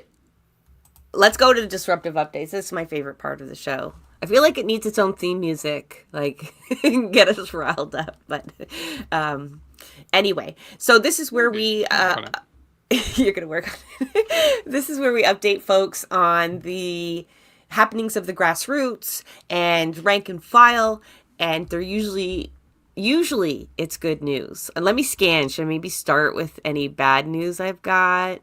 No. We're all talking about struggles. They all are based in struggles. So, but people are doing the good work and good things are happening. So I'm going to start off with really good news. How about that? Yesterday, if you were on Instagram, you would have seen a whole bunch of Toronto Palestinian solidarity organizations go live with a press conference for what we have started to call the Indigo 11. I think they prefer to be referred to as the Peace 11, so I apologize for continuing to refer them as the Indigo 11. They don't actually want to be associated with Indigo. I mean, you'll notice, perhaps you won't, in the description for this live stream, we use the hashtag Indigo Kills Kids. That will come into this discussion. But so who are the Indigo 11? The Peace 11. Sorry. They are folks that were charged way early on. I mean, you're talking about, I think, November 2023. They were charged for putting up posters and using washable paint at an Indigo location. Why did they target Indigo? Because Heather Reisman, through the Herzog Foundation, it's for lone soldiers. She uses the profits that she makes as the most the majority shareholder of Indigo and the founder or CEO, and she uses that money to fund this lone soldier program, which actually encourages orphans or people without families, hence the lone soldier, to join the IDF.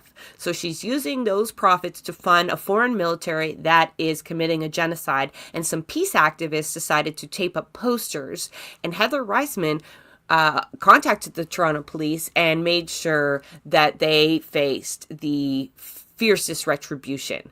And when I tell you what happened to these folks, you will get mad. But the good news was that their charges were dropped. And that's good news for them. Like, they're never facing jail time for posters. But Joe has said it. We have said it many times. It's the punishment of process. So they have been living under bail conditions all of this time. Right, over a year. People got up and they testified to what their experience was. And this is the first time they were able to speak because of the bail conditions that they had and the advice they were getting from lawyers to just like not make the situation worse. Right. And so they're telling their stories for the first time. And you're looking at like professors at York, Professor Wood. I can't remember their first name. I had my notes here. Leslie Wood. She was with York University, or still is, but was suspended from her position and barred from campus. But almost all of the activists that were arrested with like no-knock raids. Like, cops came in the middle of the night and raided their homes and cuffed them straight out of bed, sometimes in front of their children. They confiscated laptops, cell phones, kaffias were searched for. And this was all just, again, I keep posters and washable paint on a commercial location. So you're talking about mischief charges, and the police treated them as though they were armed criminals or drug dealers who would, get rid of the evidence should they know cops are at the door. So these folks have been dragged through the mud. Obviously, they got doxxed and the usual treatment from Zionists. And all this time has gone by just to have their charges dropped, just for the Crown to say, like, you should never have been charged in the first place. I mean, they won't actually say that. But by dropping them, that's essentially what they're telling folks. And the reason, and we've repeated this is a pattern, pay attention, the cases that have the charges dropped usually have embarrassing or incriminating information involved with them that has to do with the police or the Israeli lobby, or the connection between the Israeli lobby, the police, and the prosecutors.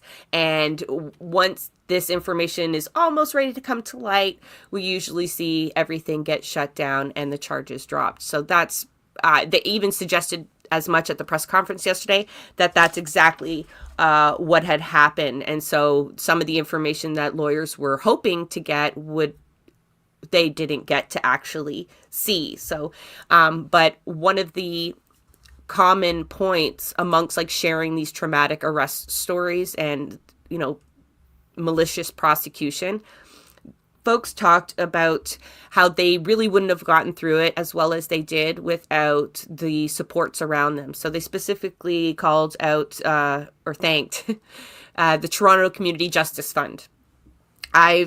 Please, you can look that up. You can donate even $5 right now. It is a legal fund, but it also helps support them in so many ways. Sometimes you don't know the things that you're going to need when not only are you being persecuted by the law, but harassed and surveilled perhaps by Zionists and your political opponents. So they do so much around that. We've had them on the show in all these different capacities to share the stories of arrestees, especially in Toronto. But the Indigo 11 or the Peace 11 are probably the most grievous example, other than, telling Dina's story, honestly, because I had folks, I had to correct them. They're like, they usually don't stay in jail, right? Like, you usually get bond and there's your bail conditions. I'm like, well, that's not always the case. Yeah. So it is, I know I said it's good news and there was a lot of rage involved with it, but those folks are feeling relieved and they were able to finally tell their stories in person. And and they can get back up to mischief again. I mean, not legal mischief or illegal mischief, but, they can fight the good fight again in a more maybe freeing capacity. So glad to see those folks out of trouble. I mean, we're all causing good trouble, but yeah. So the next, we are right now in the Week of Rage. It's part of Palestinian Solidarity Month that is mostly focused on Canadian campuses, Canadian universities and colleges across, and the organizations that are there. Now, most of them held encampments last summer. Folks will remember this. And there's a lot of people doing a lot of things right now. I'm going to share 2 examples with you because, like, I have maybe intimate knowledge of what's going on, but there is probably no campus right now that isn't holding something and escalating, and this pressure to continue escalating, because you have to keep in mind, these are folks that held encampments. Some of them held them for like 70 plus days and then shut it down. Like, they occupied space. And so now they're trying to find ways to up the ante from that. And that's got to be a challenge. Like, as an organizer, you're sitting there like, okay, you got like sit-in, you got, or like petitions, letter writing, yeah, maybe the board of governors and rallies, and then an occupation. And, you know, I'm probably missing some steps, but it's like, where do you go from there? And so the answer is, there are folks at, what are you showing me, McGill right now? I believe this one. Yeah, this one's okay. The McGill one. So McGill, if you weren't paying attention during the summer, please go back and remember, the McGill encampment was one of the more militant examples. They were also completely shut out by their administration, treated very poorly, almost like no response from them at all. They were continually trying to find ways to escalate, and they have successfully, if you can read it there, unanimously held a student general assembly, and the vote was, do you want to strike for Palestine? I believe this is a 2-day strike, similar to what UBC just did last week on the 24th and 25th. But unanimous vote. UBC held a vote again, and they were like 76% with like a 60% turnout, which is like bigger than any election they've ever had. So I'm telling you, the kids on campuses across Canada are gearing up. So they have actually voted to strike. But yeah, this is large part in this week of rage, right? Where they've been tasked with escalating, and over at UBC and UBCO, which is another campus, Okanagan campus. Did I say that right? Anyway, no? Anyway, I don't know. No one's here to correct me, so I get away with it. But they've got students there that are on hunger strike. And I interviewed them last night, and the episode will be up on Tuesday morning. We launch it at Monday at midnight, if you're a real keener. But I talked to 3 hunger strikers from the 2 different campuses at UBC, and I mean, they're legit on hunger strike. We're talking about, they've modeled it after Indigenous form of resistance, in that they'll have fish broth and liquids, and that is it. And some of them are now on day 13 of their hunger strike, and there has been no response from administration. Like, nothing. They are daily sending them their status, the updates from Gaza, and just, you know, requesting or demanding a response, and getting nothing. So this is what comes from that pressure to escalate and try to find something that will get these people to move. And you got to listen to the episode, because I don't want to give it all away. But like, UBC has a history of hunger strikes, you know, being successful. And these folks just want to be able to say, you know, one specifically mentions to their children that they did everything they could, that they could look back and say, you know, they did absolutely everything they could to stop the genocide, or get at least where they are to move, right? To get the University of British Columbia to divest from weapons manufacturers. That doesn't seem like a really big ask, people. Divest. Stop investing in weapons manufacturers. Like, all these universities claim to be like social justice oriented. And so this is really a no-brainer. It's not a controversial request. But the response that we've shown, even like these folks are on hunger strike, but and their admin is ignoring them. But some administrations have like forcefully removed folks using police. Actually, UBC has a few examples of that. And I mean, it's not slowing them down. These kids are just, these youth are just, I mean, they're doing everything they possibly can. You know, and some of them are Palestinian with family in Gaza. And so I can only imagine how big that pressure is. So if you can, the one thing that they told me though, you know, they don't know if they'll get their admin to move. They're kind of being honest with themselves on that possibility.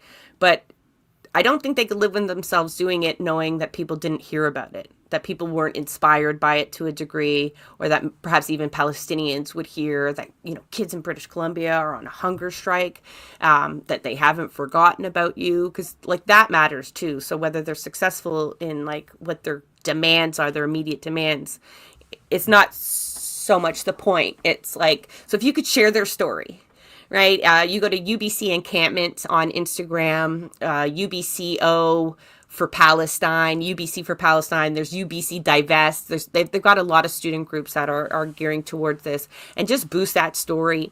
I mean, when we drop the episode, you can boost that, but the story's already out there to a degree. So, I mean, that's all they can ask for is like getting attention for this at the very least. So that's my request for you folks, to kind of boost these actions when you hear about them.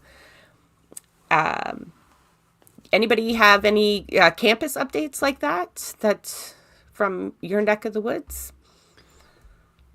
I haven't tracked any myself, but I do not really go on Instagram very often. So that's my problem. Yeah, you've migrated over to TikTok and Blue Sky, yeah? Blue Sky quite a bit. I was never in Instagram much, but I even less so now that it's Meta. And I mean, I moved directly off of X as soon as possible, especially after the whole Elon diving deeper into, you know, historical gestures, shall we say, and as well as just Zuckerberg also opening up after that. I just decided, like, no, I need to move off these platforms because I cannot participate on platforms that are just absolutely vile. You know, if I'm participating in them, then I'm allowing and endorsing the content by just continuing to use the platform. So I'm like, no, I need to move off of Meta. I need to move off of X. If not, I'm agreeing and endorsing this. I know it's crazy. I know I'm going to have a smaller audience, whether it be on Blue Sky. I played around a bit on Mastodon too, not as much, and on TikTok, but at least it's out of there. At least TikTok for now. We're not too sure if there's anything going on funny in the background right now. It's hard to pick and choose those platforms. I've got one more disruptive update before we get to our activist tip of the week, which is about cell phones and kind of addressing some of the stories that we talked about earlier. This Save Our Sites. We're very busy this week, at least in Ontario. Now, this is a battle that's like nationwide. It's a trend that a lot of the provincial governments are picking up, and it is closing safe consumption sites.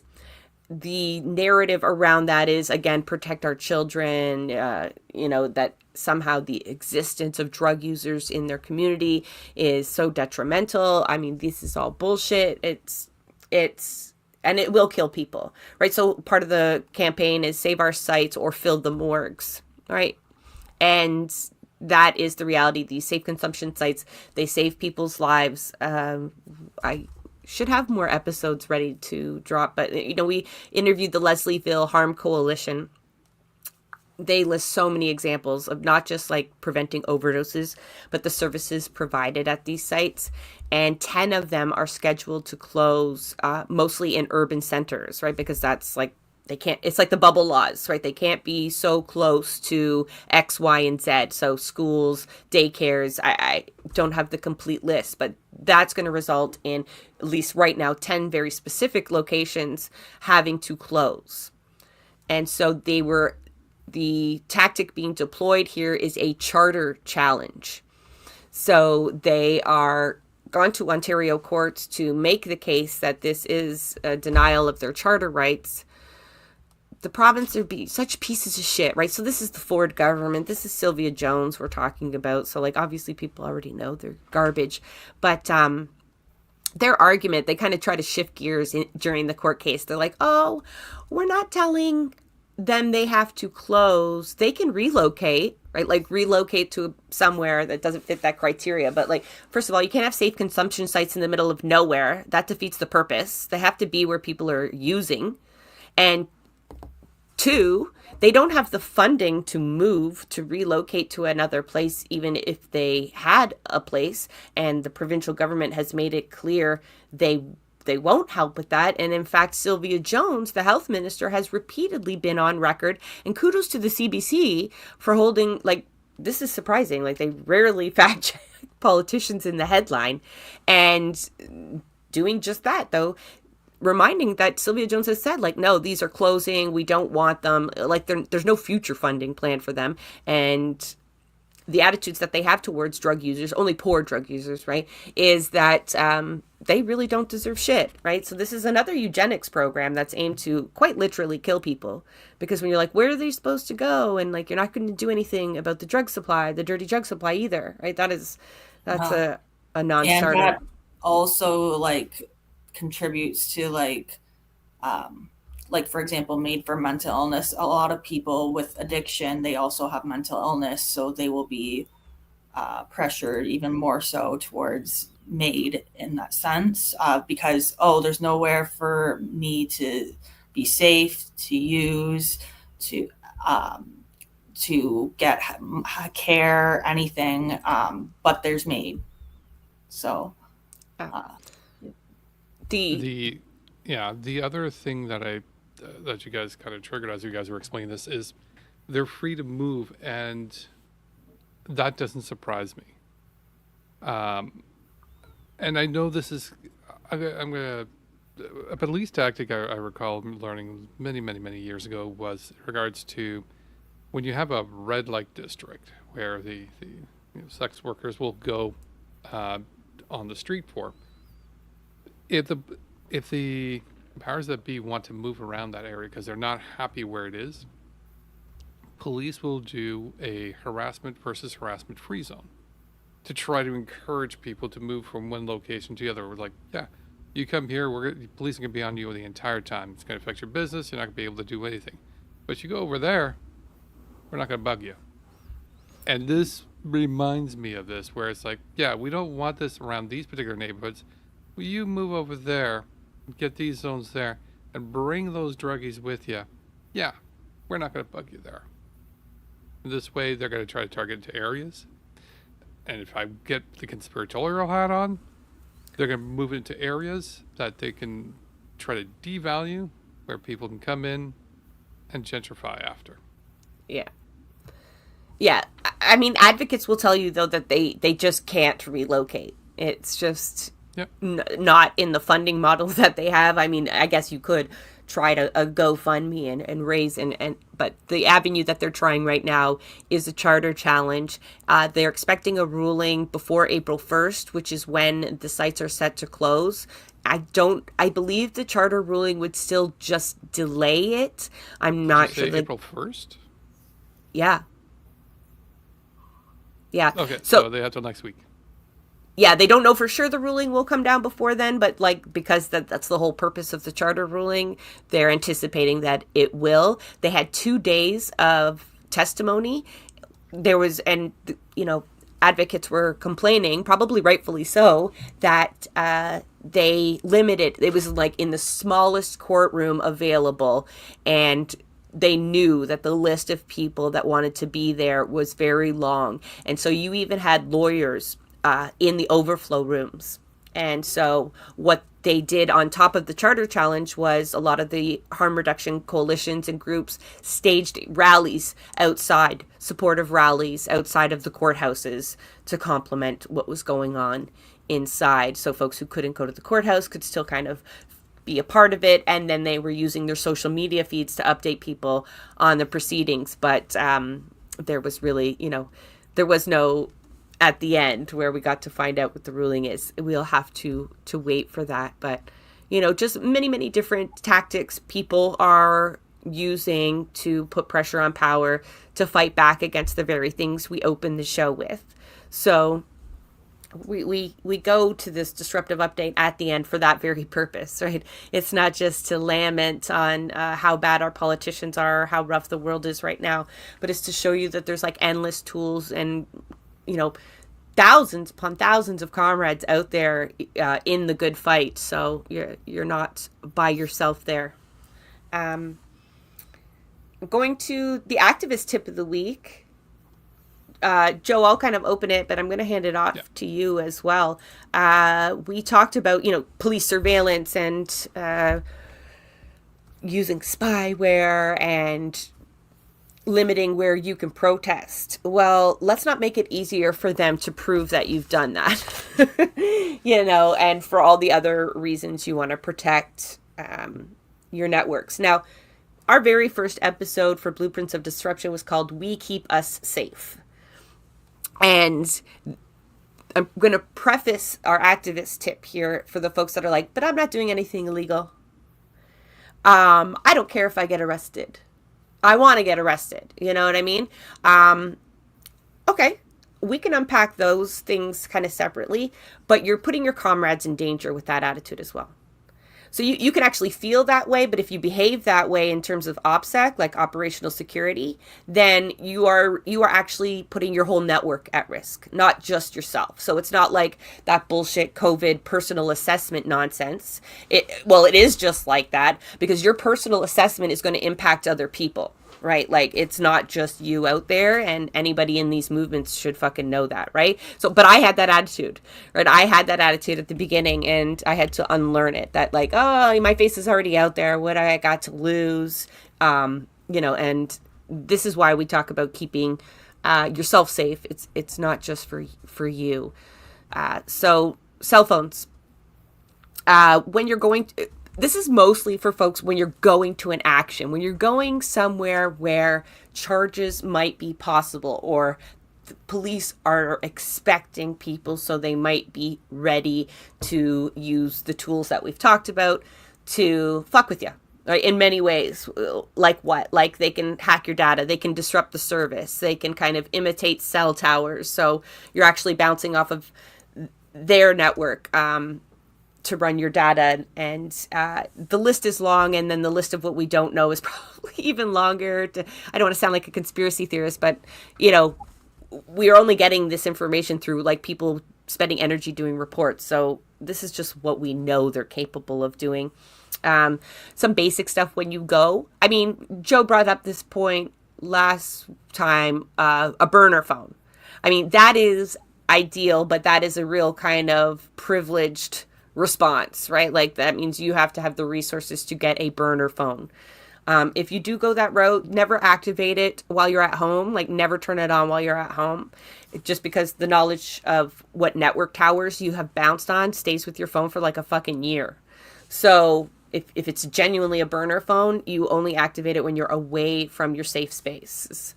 But, you know, let's say you can't afford a burner phone. You're like me. This is like a really old iPhone, and that's what, you know, you're holding onto it for dear life because you can't replace it.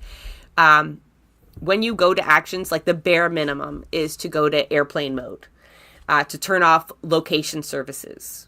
You know, all your apps kind of track your location. You might already have that turned off, but if you don't, you're going to want to turn those off. You're also going to want to disallow 2G. I mean, this is taking it a little step further, and this is something I didn't know until I read up for today, that 2G is like one of the, like the older data services.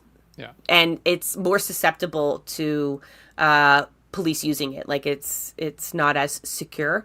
So you can actually just disable that on your phone. There's a link. Could you drop the link in the chat there, Joe? I didn't put it. Of course I didn't. I'll share this on our feed later. It has the steps to kind of do all this on your phone in case you're just like, what does that mean? Like, I know how to take pictures and go on Twitter with my phone. So you could get walked right through it. But yeah, just then when you're there, on top of doing, like taking all those services off, is to lock your phone. How do you lock your phone? Not with a fingerprint or Face ID. So, like, you could turn that on or off. So you can have it because it's like, oh, that's the easiest way to unlock my phone. I don't want to live without that. We're talking about when you're preparing to go into a direct action. So you're going to turn the Face ID off. You're going to turn the thumbprint ID off. That is way too easy for the police to unlock your phone with. You do not have to share your password with them. So you want like one of those 6-digit passwords. I know it's annoying, but like go with that. I mean, you want to go one step further, you can do alphanumeric codes, but I would never get into my phone again if I did that. I would definitely have to write it down somewhere. But even the other day, I got so frazzled. I was like kind of in a manic state, probably. I could not remember my phone code. It's 6-digit. I could not. I stared at it for 20 minutes. And so when you're in situations where you're going to be like stressed out and heightened, you got to keep that in mind too. So you might want to do this stuff before you go. And if it's if it's going to be a long code, please don't make it the phone number. Do people do that? Yeah. Oh no. I mean, that's I'm good. surprised. If I'm ever hacking, that'll be the first thing I try now. I mean, I wouldn't do that, but something else I learned, there's actually 2 ways folks can track your phone. We sound so paranoid, but there's 2 ways people can track your phone. Is through the SIM card. You know, everyone should know what the SIM card is at this point, right? Especially old school folks. Like, that's like the service is through your SIM card, and they can also track each device. Each phone has its own identifier called an IMEI. Yeah. Joe, you showed, yeah. So you know more of this than I do. I'm just pretending here. So keep that in mind when you're doing burner phones. You're just slipping your SIM in and out. It's possible that the device is also a way to track you. Yeah, if you're slipping the SIM card between the 2 different devices, that could also be problematic because then the SIM card could be associated to 2 separate IMEIs, and they might be able to discover information in regards to who you are that way. So there's kind of ways, yeah. So if you're going through one of, I can't remember the name of the boxes. I want to call them Ragnar boxes or whatnot. I know the name's wrong. These are boxes that you're talking about in regards to tracking information. As soon as you go there, it's like a repeater. And I remember this particular thing because they found one in Ottawa near the Parliament Hill, and everybody was freaking out, but the authorities weren't, which made us even more curious as to what was going on. But yeah, they'll track IMEIs as well as SIM cards and everything else, and they'll just relay it across to the next. And this is how they just capture your metadata, which is kind of interesting for tracking. But yeah, this is where they could kind of get you in regards to, you've got your cell phone, and then if you swap it out to your other one, to your burner, get to the location, do everything correctly. But then you show up to that location outside of a protest with your normal phone, and they might be able to pick up your SIM card as well as the IMEI and tie it all together.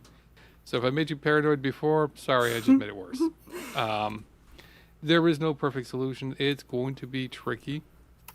I'm also trying to see if I can go through legal and find if this has ever been used as something to be concerned about up here in Canada. Not to say it has. It shouldn't still be a concern, but, do be careful about it. But, I mean, the simplest one, I think, is also airplane mode. You shut that down. There is no tracking your device anymore. That's it. There's no signals going in or out. You can't make any calls on it. You can't do anything with it, but nobody can know who you are. And if you do go in airplane mode, stick it onto airplane mode the minute you leave the house, or at least it's far away from there.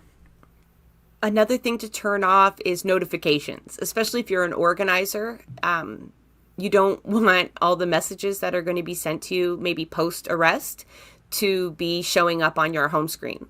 So either like turn the phone right off if you get into a situation, or, you want your notifications off because that will expose some of your comrades that might be just checking in or maybe communicating a rallying point. You don't want that obviously falling into the police hands. It also leads me to a point I forgot, because notifications, looking at your phone, how do I communicate with my fellow organizers, like across a rally, through a march? And that is to use runners as much as possible. Like, obviously that's like a certain type of person would be suited for doing that, but hopefully you could not too me old, either. way too out of shape. yeah, you find somebody who is just like loves to run and can send messages, because like walkie talkies and all of that stuff, none of it is safe. It's or encrypted, or safe. We'll just safe to use runners to do your communication. Also, you don't want your marshals sitting and staring at their phones waiting for notifications either. Their eyes should be up. And I'll just highlight this question here, and that'll lead to, Joe, how do you keep documenting in a second. But yeah. Yeah. Oh, go ahead. So it's if you got, so you can keep your notifications somewhat, but on Android devices, but you can, if your device is locked like mine is, I can't read my notifications until I unlock it. It's impossible. I just know there's notifications, but I can't read it. So either turn off your notifications, as Jessa is mentioning, or make sure that it hides the comments when the device is locked. This way, nobody can actually read what's going on. But again, it's probably best to turn off notifications altogether. Just saying, use that as a backup, if anything, because better, something is better than nothing. But if you can turn off the notifications altogether, it's even better. But yeah, combine it with either completely going to airplane mode if you want to. I myself haven't, because I just document. I haven't gone in. When I did go into the fray, yeah, I kept my device a little bit further away. But generally, when I'm there, I'm a little bit more distance, and I'm documenting. If you want to, put your phone in airplane mode, and it is very important for most people. There's some people that could do a live stream in an event because they understand the ways to do this and how it's done. There's very important rules, and unless you know how those things do, don't assume anybody can and no, anybody should. Don't.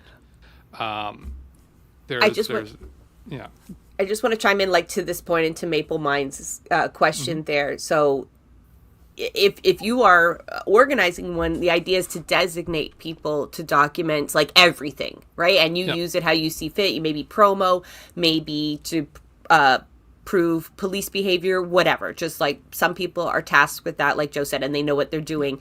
Live streaming faces and stuff like that might not be a great idea. So, but if you don't know if anybody's documenting, you're just there, you didn't organize it, what you should be documenting is police violence. If police start fucking around, whip out your phone, document them if you can. Otherwise, absolutely, stop taking pictures of protesters, right? Like,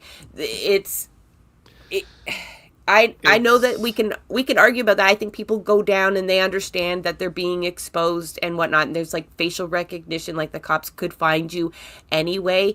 But really, like, you have to ask yourself, like, why are you doing it? Are you furthering the cause? Are you trying to show how many people are there? Like, what are you doing? Or are you just trying to advertise the fact that you are there? Like, is it adding value, or are you endangering people? So, but absolutely document police violence. So for example, I've done some videos and some photos from some of the events, and if you notice my videos and photos, if there's a crowd shot, I'm always getting the back of the crowd. So you're just seeing backups of jackets, back of heads. You get a lot less detail as to what's going on there. It's not as useful, but it gives you a good idea of the crowd's size. But again, I also try to video as much as possible. I've always got my GoPro attached to my shoulder here so that it films everything there. And the reason for that is anytime something important occurs in front of me, it's going to be 5 seconds after I can pick up my phone and start recording. So I tend to have that, but it's a recording only device. This way, if I capture faces and whatnot, I'm not going to be publishing to the internet. But the most important thing to try to do is film absolutely any activity that's going on, particularly in regards to police when it's an action like in Palestine, and the police are being very aggressive. Make sure to have the cameras on there, because believe it or not, that footage tends to accelerate the dropping of charges. When something comes out that shows that they're being extremely violent. For example, I can't remember the name of the individual, but Jessa, you might remember. They were arrested in Toronto. The police used the Floyd knee maneuver on them, where they were putting on their necks, and it helped accelerate the dropping of their charges when they were being charged. So filming the violence, filming the arrests, and even filming an arrest, people think is not a good thing. It could be problematic. No. Film it. The better the angle, the clearer it is. because some of these charges are being slapped on as, these people are being quietly arrested, but the police will slap on like resisting arrest. Your footage. Assaulting an officer is a common Or charge assaulting an added, right? officer. But Yeah. you bump into them while they're trying to grab you in a crowd. Exactly. If you can film that and you can prove, like, where is that resistance of arrest? Where are we seeing all this? Another reason to film arrests is you don't know everybody there, but somebody will. And quite often we don't even know who's been picked up, right? That is a process that you have to do as an organizer or, as a comrade, because then you have to organize jail support. We did an episode. That was a different discussion that we had on how to do effective jail support, but you can always look at that photo, show it just to the people who are there. Like, does anybody know this person? Who is their contact person? And then you start the process of trying to get them out of jail. So filming the arrest, absolutely. But again, I encourage people to use legal observers. You don't have to be a lawyer, but just somebody that is tasked with doing just that, like observing the behavior of police and documenting the behavior of the crowd, right? To dispute any narratives or possible charges. So yes, I know we all want to pull it out and film and post it, but it runs with it consequences. Police are also using it to prove like you were in certain location at a certain time. And when we couple that with the idea that there will be places off limits for protests, then using location finding services to prove that you were actually in front of Freeland's office on, April 1st at 12 o'clock. I mean, show up if you want. Then it's something they can do after the fact to prove that you had been there. So, and you're thinking like, but I'm just staging a protest outside of my MP's office. I'm just sitting in the middle of the road. I'm just putting a poster up on an Indigo. Like, who is going to care about that? And the answer is the police fucking care. They have more than enough reasons. One, well, they've got a lot of ideological reasons, but also they need their budgets increased, right? So they have to prove that we're all fucking criminals and that every protest deserves the maximum amount of police resources available. And that's just one of the ways that they do it. So yeah, hopefully, oh, Joe, but like, okay, let's say you're tasked with being the documenter, but you've got an old phone like mine. That battery's going to last maybe like an hour while I'm recording video. What do I do? That I can actually help. So I've got a crap ton of devices whenever I go there. So again, if you ever see photos of me, you'll see me with a large backpack and a lot of equipment in there. And a lot of them has to do with I feel like batteries. I'm gonna find it. So I've got a lot, and there is a particular theme in regards to the ones you're going to see here in regards to the company. And that's just because I found a lot of their devices work quite well. Now, the first instinct is generally for the smaller events, it's not going to be too much when it's going to be like an hour or two. Your phone should be able to kind of survive for that, theoretically. But, in case it goes for something longer, like something like Billboard Chris, where it was like 5 hours to 8 hours that entire day. We started like 9 o'clock in the morning. We didn't finish till like 5 or 6. The first instinct a lot of people go for is these guys here, which these guys are massive in comparison. Just to show you, compared to my phone, these are what they call the 20 to 30,000 MAHs. They're large. They can charge like 4 or 5 phones at the same time, and really strong. But as Jessa was pointing out, these things are kind of heavy. They're large, they're cumbersome, kind of heavy. They might be a little bit more than what you need. So you might end up taking one of these guys, which is a much smaller one, 10,000. You can recharge your phone about twice. Again, still not bad. Still works pretty well. And the only light enough to run away with. Light enough to run away with. This one's a lot more, about the same weight as your cell phone. It's about the same size, and you can charge it up. My problem I've found with these is that the cable sometimes is a pain in the ass. You're trying to adjust this thing on the back of the phone. You're trying to film. A recent thing that I've started seeing is these little guys here. Whoops, as I try to fix. And these are tiny ones that'll do sort of like almost a full charge while you're using it. And the great thing is it just pops underneath your device and off it goes. And for Jessa's case, I even have an iPhone version right here too. Are those expensive though? How much does one of those cost? 'Cause they look One of fun. these costs about $50, but they What? usually go on sale. Yeah, but they usually go on sale for like $20-$30. So you just wait for them to go on sale, Okay. and then you grab a whole bunch. Like $20 is more my speed. Exactly. And even then, I'm like, I might stick with my dinosaurs. These guys here. Now this is the manufacturer I got here was. They're selling a little more expensive, but you can probably find some that are going to be cheaper. You could be able to get them for about $20-$30. The other ones are about a little bit more.